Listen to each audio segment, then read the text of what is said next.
Hello everyone, and happy Teacher Appreciation Week!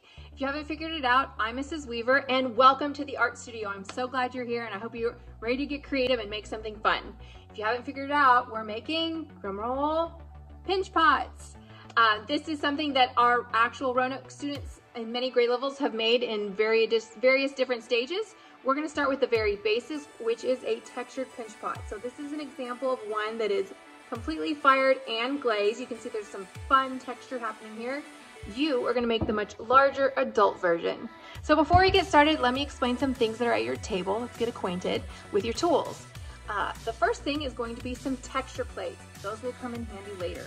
You're also going to have some green tools and a wooden tool that's highly important because you're going to be writing your name on the bottom of the pinch pot at the end. Now we're about to jump into the video of how to do this, but in case the video is not your style, I also have directions here. So feel free to reference at any point.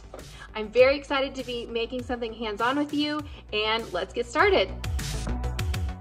All right, the first thing that you're going to need is a clay ball, and if it's not perfectly round for your liking, you can use the palm of your hand to hit it back and forth to put it back into that sphere shape. Then you're going to take your thumb and press about 3/4 of the way into the clay. You don't want to go all the way because you'll plug a hole. Then you're going to take your fingers and almost make a duck-like shape, and you're going to pinch carefully all the way around the top edge of your pinch pot. We're going to make rows continuing to go down and pinch. Now if you want to get fancy, you can use 2 hands and pinch all the way around. But remember, you're trying to get the same thickness all the way around.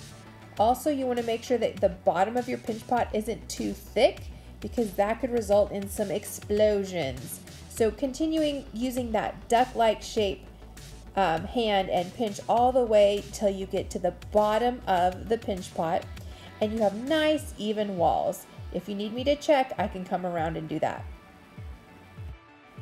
Now it's time to use our thumb to smooth out the outer rim. So I'm going to support the clay with my pointer and thumb finger, and then with the opposite hand use my thumb to press down. Now you can be pretty aggressive as you push because you're supporting the clay walls on either end with your fingers.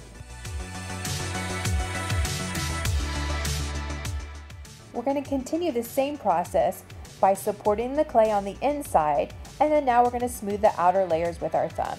So again, you can be pretty aggressive with your thumb as long as you're supporting the inside with your opposite hand.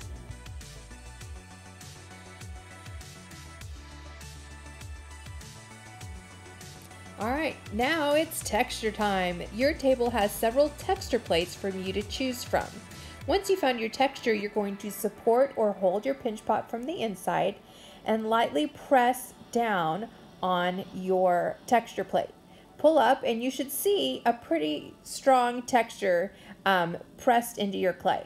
You're going to continue this pattern of rotating your clay pot on the area of texture you want to press in and lift up.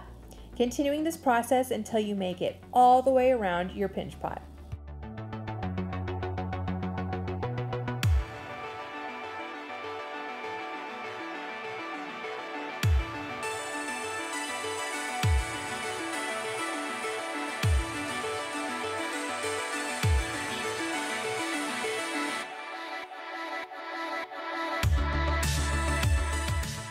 Once you're done with your texture, I need you to do me a little favor. Put your pinch pot on the table and lightly press down so it has a flat bottom on the surface. That way it won't roll off the table. Bonus texture. If you're feeling pretty good about your texture pot and you want to add a little extra detail, there are green tools at your table for you to carve out or press in extra details on the outside edge or top of your pinch pot. If this isn't something you're interested in, you can totally skip this step.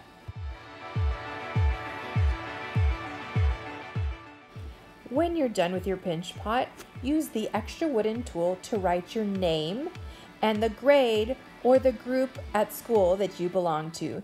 That will make it easier for me to get your pinch pot to you. All right, you finished your pinch pot. You've put your name on the bottom. Now what do?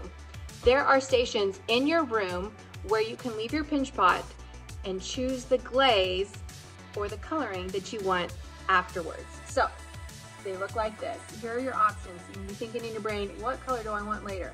Kaboom. Fan favorite. Peacock eyes. Rona colors. Can't go wrong. Ink spots, for those of you that just love classic black and white. And Northern Lights. When you're done with your pinch pot and your name is on it, place the pinch pot underneath the glaze that you want put on your pinch pot. Have a great evening, and thanks for making in the studio.